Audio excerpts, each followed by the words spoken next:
j'ai un petit quiz pour vous. Voici 3 affirmations. Savez-vous si elles sont correctes ou non? Première affirmation. En Suisse, en 2021, seulement 63% des bouteilles en plastique étaient recyclées. Deuxième affirmation. En Belgique, il est obligatoire de vacciner les enfants contre 5 maladies différentes. Troisième et dernière affirmation. En 2025, dans les institutions européennes, l'anglais ne sera plus une langue officielle à la suite de la sortie du Royaume-Uni. Allez, je les répète lentement. Première, en Suisse, en 2021, seulement 63% des bouteilles en plastique étaient recyclées. Deuxième, en Belgique, il est obligatoire de vacciner les enfants contre 5 maladies différentes. Troisième, en 2025, dans les institutions européennes, l'anglais ne sera plus une langue officielle à la suite de la sortie du Royaume-Uni. Alors, avez-vous des réponses? Eh bien oui, elles sont toutes les 3 fausses. En effet, en Suisse, en 2021, plus de 82%, voire 91% selon le mode de calcul, des bouteilles en plastique PET étaient recyclées. En Belgique, seul le vaccin contre la polio est obligatoire. Cependant, pour fréquenter un milieu d'accueil pour enfants agréé par l'ONE, 7 vaccins sont exigés et 3 autres fortement conseillés. Et jusqu'à présent, par le règlement numéro 1 portant fixation du régime linguistique de la Communauté économique européenne, l'anglais reste une des langues officielles de l'Union européenne. C'est d'ailleurs toujours une des langues officielles en Irlande et à Malte. Voilà donc 3 faits. Mais comment suis-je sûr de mes réponses? Qu'est-ce qui me prouve qu'elles sont justes? Et d'ailleurs, pourquoi pouvez-vous me croire à ce sujet-là?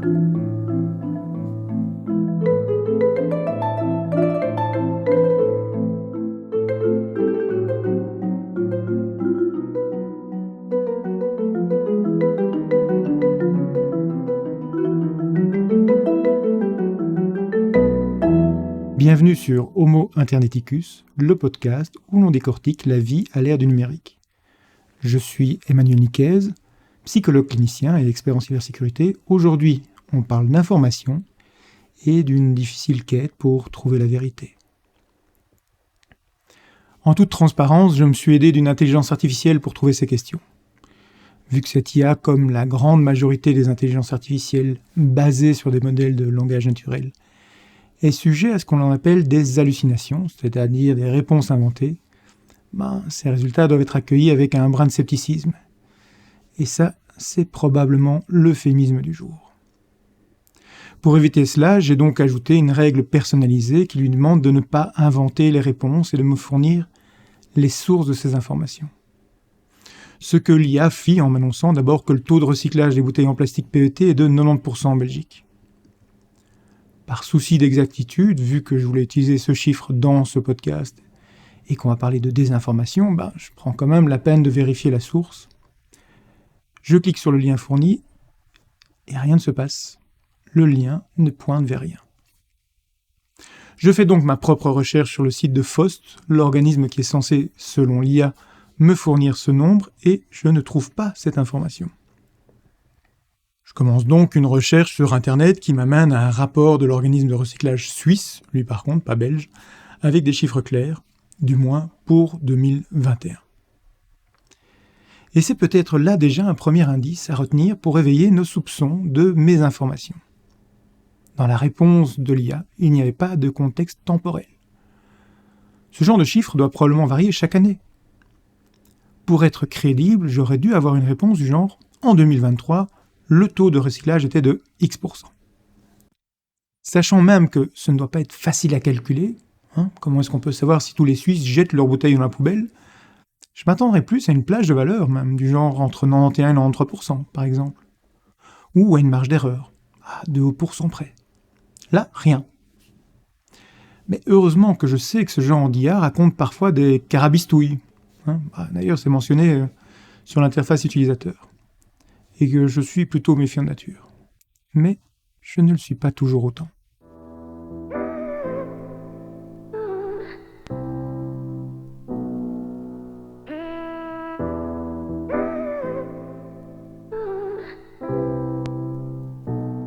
En règle générale, nous, les Homo sapiens sapiens, ou les Homo interneticus, pour les plus connectés d'entre nous, nous sommes plutôt crédules. Et à raison.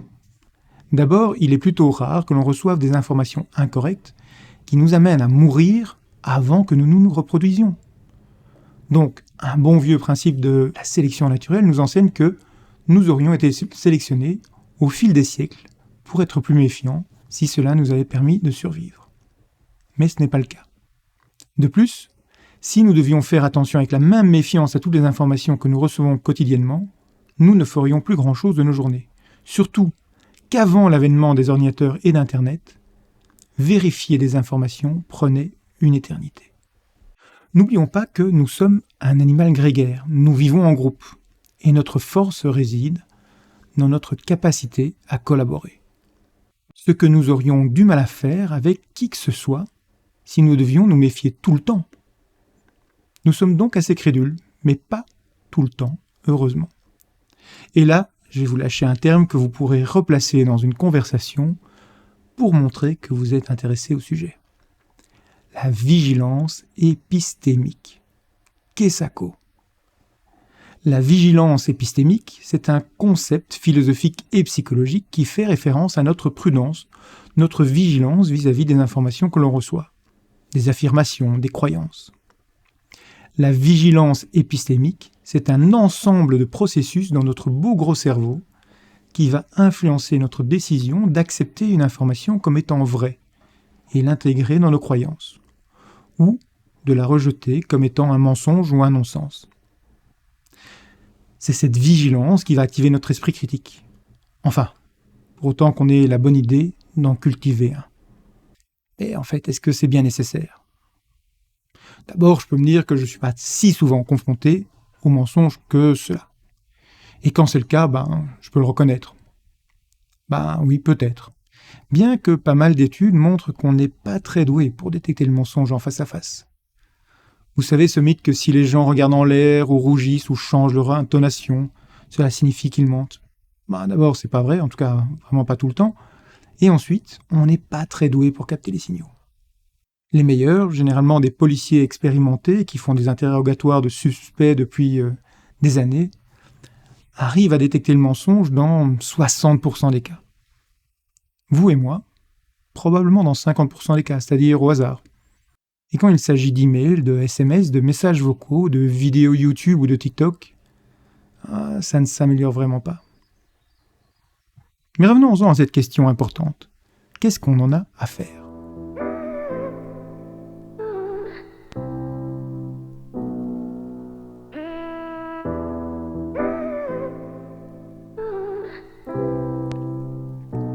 Les conséquences de la désinformation, c'est-à-dire d'être trompé volontairement, ou de la mésinformation, d'être trompé par méconnaissance du sujet, par bêtise, sont multiples et bien plus fréquentes qu'on ne le pense. Et ce, dans plein de domaines. Celui qui a marqué le plus ces dernières années, c'est clairement celui de la santé. Lors de la crise du Covid, on a tout entendu, et surtout, peu de choses vraies. Et ce pour une raison essentielle, nous ne savions pas. Il fallait tout découvrir sur le sujet. Étienne Klein, un physicien et docteur en philosophie des sciences français, directeur au laboratoire de recherche sur les sciences de la matière, racontait cette anecdote édifiante sur la période du Covid, montrant bien notre difficulté à admettre notre ignorance. Le 5 avril 2020, en pleine crise du Covid, le journal Le Parisien demande dans un sondage si le traitement à la chloroquine est efficace. 59% des répondants disent oui, 20% non, et 21% avouent qu'ils ne savent pas. À cette époque, aucun protocole expérimental digne de ce nom n'avait abouti. Pour le dire autrement, aucun scientifique ayant les compétences nécessaires pour répondre à cette question n'était en mesure d'affirmer ou de réfuter cette affirmation. Cependant, 79% des personnes interrogées avaient déjà décidé et seuls 21% reconnaissaient ne pas savoir. Une personne sur 5 reconnaissait leur ignorance. Je ne sais pas si c'est rassurant ou désolant pour les 4 autres, mais de toute façon, c'est pas énorme. À l'époque, un grand nombre de spécialistes et de non-spécialistes s'exprimaient sur le sujet et nous nous sommes donc tous formés une opinion. Mais était-ce la bonne ? Quand nous sommes confrontés à la maladie et à l'urgence face à celle-ci, ne pas avoir la bonne information, le bon traitement peut faire la différence entre la vie et la mort. Plus récemment, la désinformation revient sur le devant de la scène avec les élections en Belgique et un peu partout en Europe. Les services de renseignement de différents pays européens alertent des tentatives d'influence de certaines puissances qui cherchent à faire basculer les résultats des élections en faveur de candidats qui leur sont plus favorables. Fausses informations, vidéos truquées, les fameux deepfakes, à coups d'influenceurs, de commentaires sur X ou sur TikTok, notre attention se déplace vers des sujets qui ont finalement peu d'intérêt par rapport aux défis auxquels nos futurs dirigeants devront faire face, mais qui nous divisent et vont nous faire penser qu'un groupe est plus aligné qu'un autre sur nos valeurs, alors que nous oublions de comparer les 99% restants de leur programme, dont ils ne parlent pas et avec lesquels nous ne sommes peut-être pas du tout en accord. Mais là, ils ont réussi leur tour de passe-passe. Ceux qui font d'ailleurs les plus belles illusions, ce sont les arnaqueurs. Avant, ils frappent à notre porte pour essayer de nous vendre des trucs, ils le font encore d'ailleurs pour certains, mais maintenant, ils nous attaquent de loin, par téléphone, par courriel ou par les réseaux sociaux, tout en restant au chaud et à l'abri chez eux, où ils ne risquent pas grand-chose. Ils nous font miroiter l'argent facile, la gloire, l'amour ou la santé, nous montrant de belles voitures, des corps et des maisons de rêve dans un paysage sublime, ou plus simplement, ils nous proposent simplement d'acheter ce que nous vendons, sans trop négocier, à condition de bien vouloir le faire livrer. Et hop, en 2 clics et 3 mouvements, nous voilà dépouillés de notre argent, simplement parce que nous n'avons pas su faire la différence entre une vérité et un mensonge. Mais il faut le reconnaître, ce n'est pas facile. Donc, si perdre votre santé, voire votre vie, votre liberté ou votre argent ne vous semble pas important, en effet, pas besoin d'esprit critique ni de vigilance épistémique. Allez, c'est la dernière fois que j'utilise le terme, promis. Vous pouvez donc retourner à vos activités quotidiennes et arrêter ce podcast. Pour les autres, eh bien, continuons.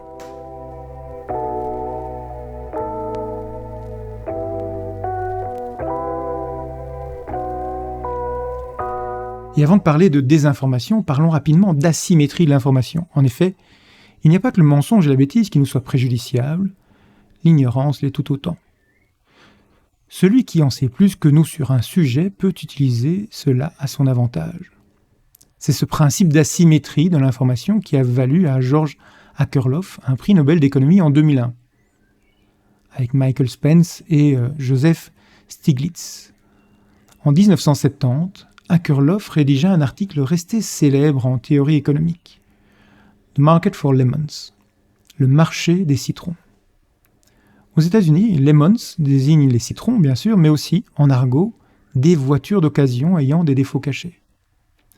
Akerlof remarque que sur le marché de l'occasion, le vendeur a beaucoup plus d'informations sur le véhicule que l'acheteur. Il sait si son véhicule est en bon état ou pas. De là, si tous les vendeurs préparent bien leur véhicule en le nettoyant et en le présentant bien, nous, pauvres acheteurs, avons peu d'indices pour déterminer la fiabilité du véhicule. Nous allons donc chercher à acheter moins cher, car nous ne savons jamais si nous achetons un bon véhicule ou un mauvais. Mais si le vendeur a un bon véhicule, ce que lui sait, il ne diminuera pas le prix. Et les acheteurs auront tendance à aller acheter un autre véhicule un peu moins cher, mais probablement de moins bonne qualité. Laissant donc sur le marché les bons véhicules, perçus comme trop chers, et les vrais tacos, très bon marché, mais visiblement en mauvais état. Notre manque d'information nous fait donc passer à côté des bonnes affaires. Ce phénomène se retrouve fréquemment dans d'autres secteurs, comme celui du service ou du conseil. Si le service est trop bon marché, on pense souvent qu'il ne sera pas de bonne qualité, alors que le prix est souvent lié à la confiance en soi du prestataire et à sa capacité à se vendre, plus qu'à ses qualités de prestation. Mais fermons cette parenthèse et reparlons de nos informations. Comment identifier les bonnes, les vraies informations.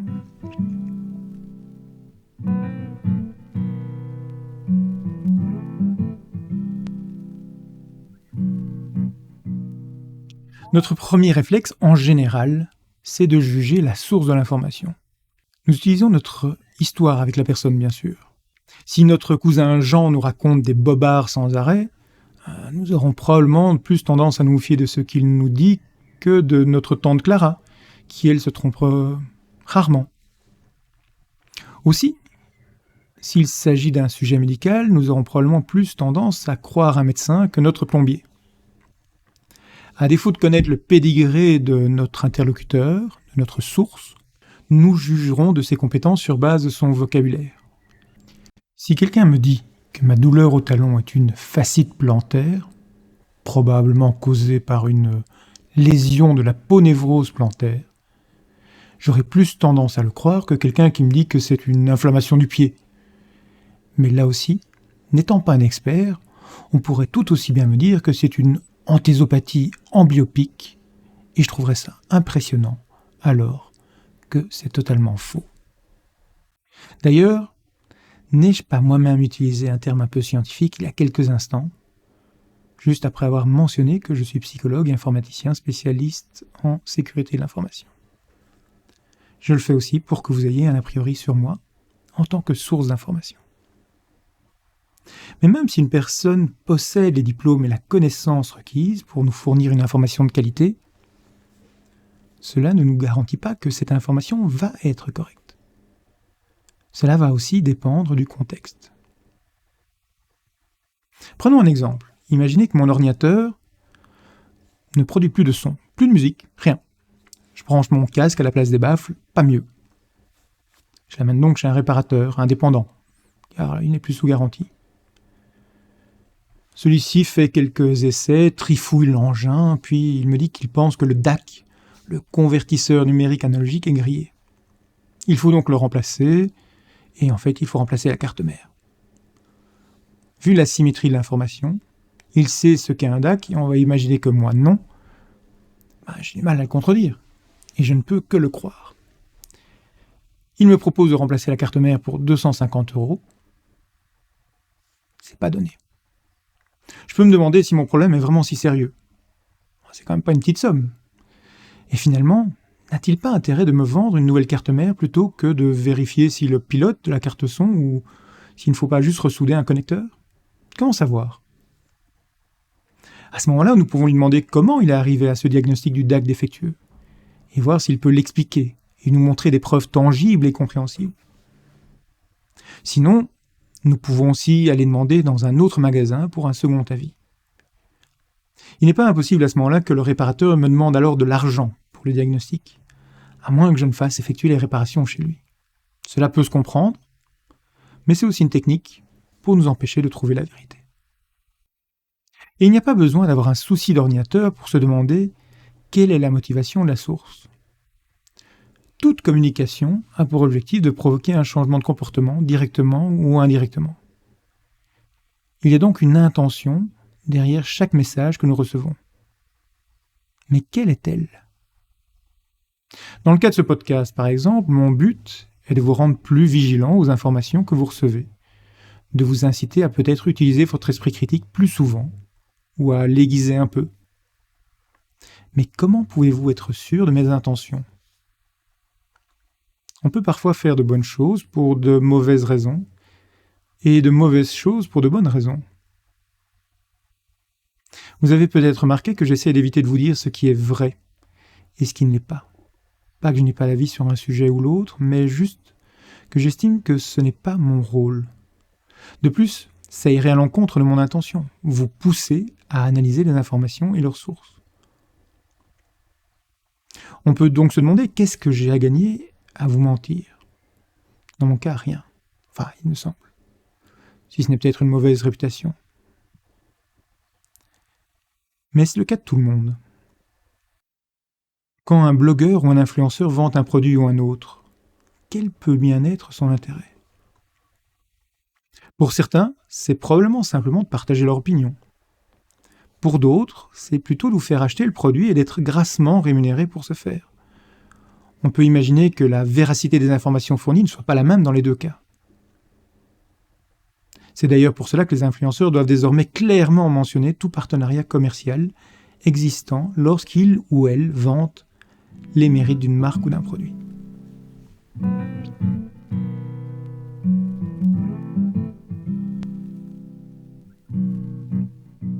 Mais quand je trouve de l'information sur Internet, comment savoir si ces sources sont fiables ? Le problème de nos jours, c'est que tout le monde peut partager de l'information avec un large public. Ce qui avant était réservé aux médias, comme la presse écrite, la radio et la télévision, est désormais accessible à n'importe qui possède à minima un smartphone et une connexion Internet. Les réseaux sociaux sont devenus une de nos principales sources d'information.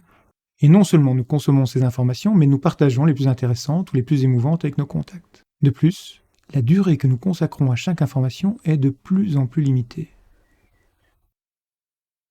En 2016, des chercheurs ont analysé 2,8 millions de partages de liens ou d'informations sur X, qui s'appelait encore Twitter à l'époque. Un des chiffres marquants est que 59% des liens partagés n'avaient pas été préalablement ouverts par les personnes qui les partageaient.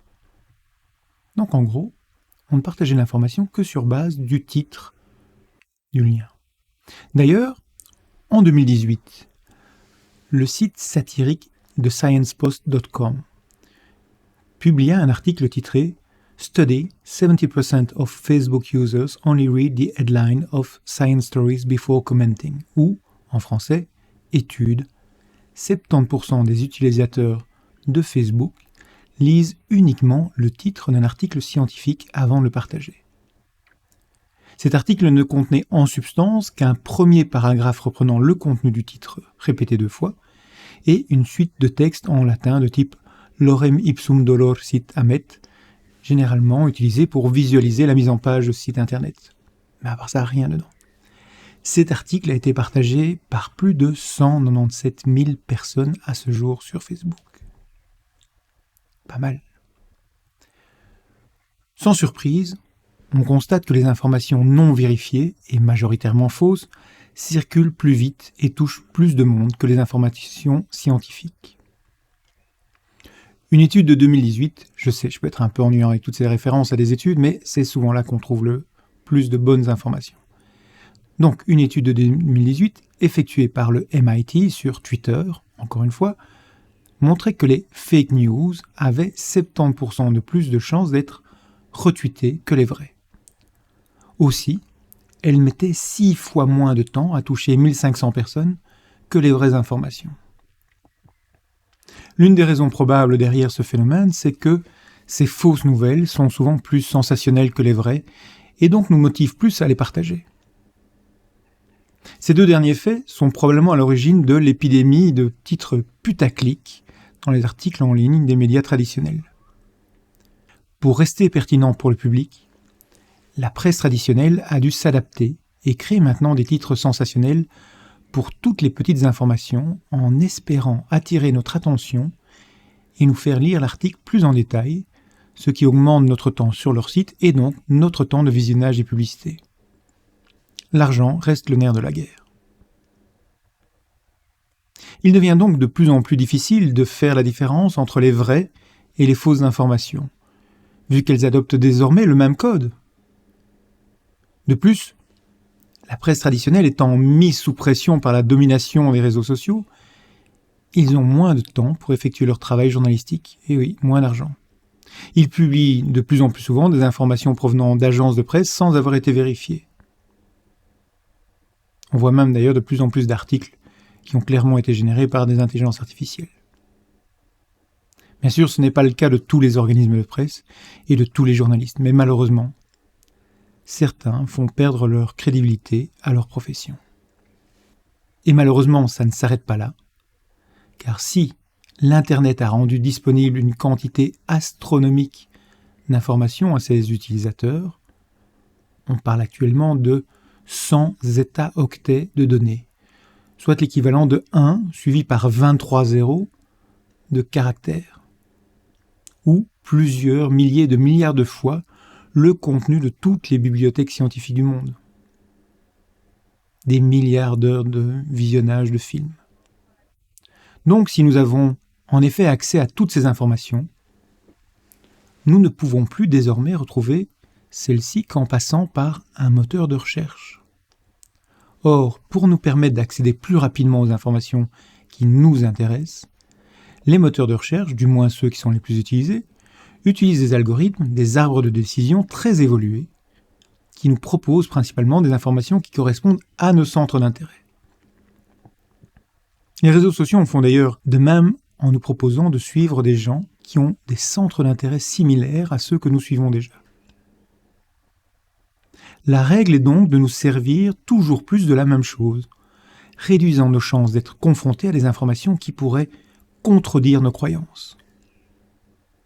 Nous avons déjà une tendance naturelle à sélectionner les informations qui confirment ce que l'on sait déjà, et à ignorer celles qui nous contredisent. Les psychologues appellent cela le biais de confirmation. Mais les réseaux sociaux et les moteurs de recherche amplifient ce phénomène, nous rendant de facto moins bien équipés pour développer un esprit critique. Toutes les informations que nous recevons convergent donc vers la même idée, la même croyance. Pourquoi devrions-nous croire qu'il n'en est pas ainsi ? Si mes amis disent que la Terre est plate, et que les vidéos que je regarde voir, les articles que je lis, me parlent de la platitude de la Terre et du complot du gouvernement pour nous faire croire qu'elle est ronde, pourquoi mettrais-je cela en doute ? D'abord, j'irai à l'encontre de ma communauté. Or, là aussi, nous avons une tendance à nous aligner avec la pensée du groupe. Ensuite, cela me fait me sentir plus intelligent que les autres, vu que je fais partie du groupe de ceux qui savent et qui ne sont pas des imbéciles comme les autres.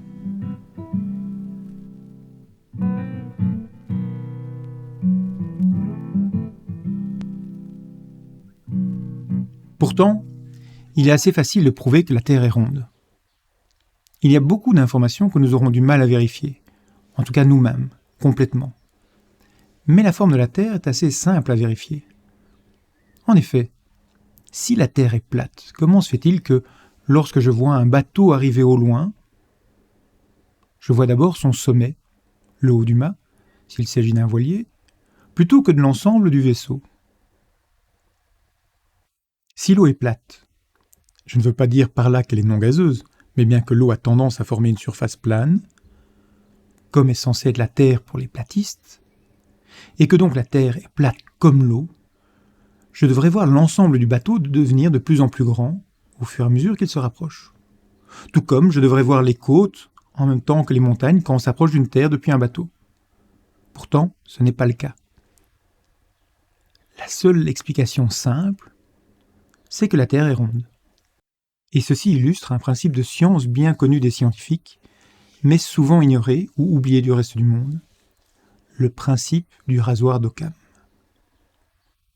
Ce principe stipule que lorsqu'on est confronté à plusieurs hypothèses, plusieurs explications, pour un même phénomène, la solution la plus simple, l'explication la plus simple, c'est-à-dire celle qui repose sur le moins d'hypothèses supplémentaires, est généralement à préférer.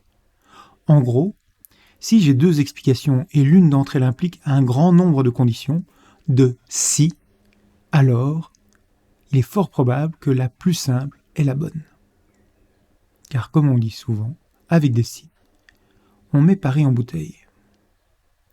Et comme le disait si bien l'ancien Premier ministre français Michel Rocard, il faut toujours préférer l'hypothèse de la connerie à celle du complot. La connerie est courante, le complot exige un esprit rare. Et pourtant, il n'est pas rare d'entendre des gens parler de complot ou de contredire les experts scientifiques, alors qu'ils n'ont pas, et de loin, les compétences de ceux-ci. Souvent d'ailleurs, sous le prétexte que nous avons effectué nos recherches, ce qui consiste en général à regarder des vidéos de personnes partageant notre opinion, nous pensons en savoir plus que tous ces experts que l'on voit à la télévision ou qui nous font la leçon dans les journaux. Par contre, Ce que l'on fait rarement dans ce cas, c'est de chercher à réfuter ce que l'on croit, essayer de prouver que l'on a tort. Dans les gros dossiers journalistiques, lorsque des procès sont à craindre, ou dans le cas d'enquêtes criminelles, il y a toujours un travail à charge et à décharge. Une équipe essaie de prouver un fait, pendant que l'autre essaie de prouver son contraire ou son inexistence. C'est ce processus qui permet d'arriver le plus près possible de la vérité. C'est aussi celui qui est suivi par les scientifiques. Chaque hypothèse est testée et chaque expérience est remise en question pour s'assurer que rien n'a été mal interprété ou mal effectué. Le système n'est pas parfait, ni pour la presse, ni pour la justice, ni pour la science, mais c'est le moins mauvais de tous ceux que nous connaissons. En même temps, il nous a permis de plus que doubler notre espérance de vie en 200 ans, d'envoyer des gens dans l'espace, de créer ces ordinateurs et ce réseau gigantesque qu'est Internet. Tout cela est le fruit de la science et de cette quête de la vérité, toute imparfaite soit-elle. Traiter de l'information, apprendre, remettre nos croyances en question, tout cela, comme nous l'avons vu, est énergivore et chronophage. Cela peut nous prendre tout le temps et l'énergie que nous avons, et probablement plus que ce que nous sommes prêts à donner. L'idée, bien sûr, ce n'est pas de devenir paranoïaque et de tout remettre en question. Nous ne pouvons pas être de toutes les batailles. Nous pouvons cependant choisir d'être plus vigilants quand cela touche à ce qui est important pour nous. Notre famille, notre santé, notre argent, notre société. Et il n'est pas nécessaire de déclencher de nouveaux Panama Papers ou d'enquêtes du Watergate sur chaque sujet. Parfois, il nous suffit d'ouvrir un peu nos horizons, d'aller au-delà de l'émotion pour trouver la raison. Accepter d'écouter un autre point de vue, dans le respect, et de voir s'il fait sens, s'il s'accorde avec la réalité, avec les faits. Au mieux, nous progressons. Au pire, nous avons des discussions intéressantes et peut-être apprenons-nous quelque chose à quelqu'un d'autre. Je vous laisse donc méditer cela. Merci d'avoir écouté ce second épisode d'Homo Interneticus. N'hésitez pas à partager vos opinions sur celui-ci et son contenu. Vous retrouverez tous les liens vers les études citées durant le podcast sur le site homointerneticus.be. D'ici au prochain épisode, prenez soin de vous, et je ne peux que vous recommander de regarder les épisodes du Fraudeur, le hacker et vous, d'Alexandre Pluvinage, pour éviter toutes ces arnaques financières, ou de suivre la tout aussi excellente chaîne de l'Esprit Critique sur YouTube. À bientôt!